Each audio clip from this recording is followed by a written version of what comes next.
MSN football ടോക്സിലേക്ക് അവർക്കും സ്വാഗതം. ബാഴ്സലോണയുടെ ജർമ്മൻ ഗോൾ കീപ്പറായിട്ടുള്ള മാർക്ക് ആൻഡ്രെ ടെർ സ്റ്റെഗൻ വീണ്ടും ട്രെയിനിങ്ങിലേക്ക് തിരിച്ചെത്തിയിട്ടുണ്ട്. അതുകൊണ്ട് തന്നെ ബാഴ്സലോണയുടെ സ്ക്വാഡിൽ തിരിച്ചെത്താനുള്ള എല്ലാ സാധ്യതകളും ഇപ്പോൾ തെളിഞ്ഞു വരികയാണ്. നമുക്കറിയാം ബാഴ്സലോണയുടെ അടുത്ത മത്സരം വരുന്നത് അത്ലറ്റിക്കോ മാഡ്രിഡിനെതിരെയാണ്.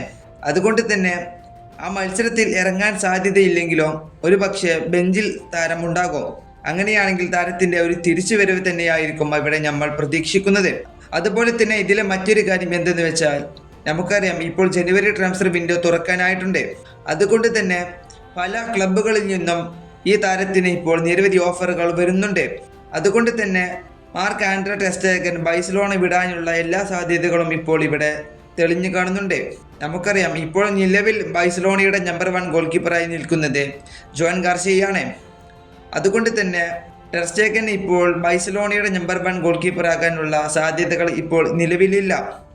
നമുക്കറിയാം ഹാൻസി ഫ്ലിക്ക് നമ്പർ 1 ഗോൾ കീപ്പറായി കാണുന്നത് ജോൻ ഗാർസിയയാണ്.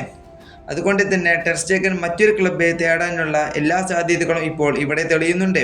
അങ്ങനെയാണെങ്കിൽ ബാഴ്സലോണയുടെ ആരാധകർക്ക് അത് വളരെ നിരാശപ്പെടുത്തുന്ന ഒരു കാര്യം തന്നെയായിരിക്കും. നമുക്കറിയാം ഈ കഴിഞ്ഞ വർഷങ്ങളിലെല്ലാം ബാഴ്സലോണയുടെ നമ്പർ 1 ഗോൾ കീപ്പറായി നിന്നിരുന്നത് ടെർ സ്റ്റെഗൻ ആയിരുന്നു. നമുക്കറിയാം മികച്ച പെർഫോമൻസ് തന്നെയായിരുന്നു ടെർ സ്റ്റെഗൻ നടത്തിയിരുന്നത്. കഴിഞ്ഞ സീസണിലായിരുന്നു താരത്തിന് പരിക്ക് പറ്റിക്കൊണ്ട് ഷെസ്നിയെ ബാഴ്സ ടീമിലേക്ക് കൊണ്ടുവന്നിരുന്നത്. അതിനുശേഷം ബാഴ്സലോണയിൽ മികച്ച രീതിയിൽ തന്നെയായിരുന്നു ഷെസ്നി കളിച്ചിരുന്നത്. അതുപോലെ തന്നെ ഈ സീസണിലായിരുന്നു ബാഴ്സലോണ ഒരു പുതിയ നമ്പർ 1 ഗോൾ കീപ്പറായിട്ടുള്ള ജോൻ ഗാർസിയെ കൊണ്ടുവന്നിരുന്നത്. അതുകൊണ്ട് തന്നെ ഇപ്പോൾ ബാഴ്സലോണയുടെ നമ്പർ 1 ഗോൾ കീപ്പറായി നിൽക്കുന്നത് ജോൻ ഗാർസിയയാണ്. അതുപോലെ തന്നെ സെക്കൻഡ് ചോയ്സ് ഗോൾ കീപ്പറായി നിൽക്കുന്നത് ഷെസ്നിയാണ്.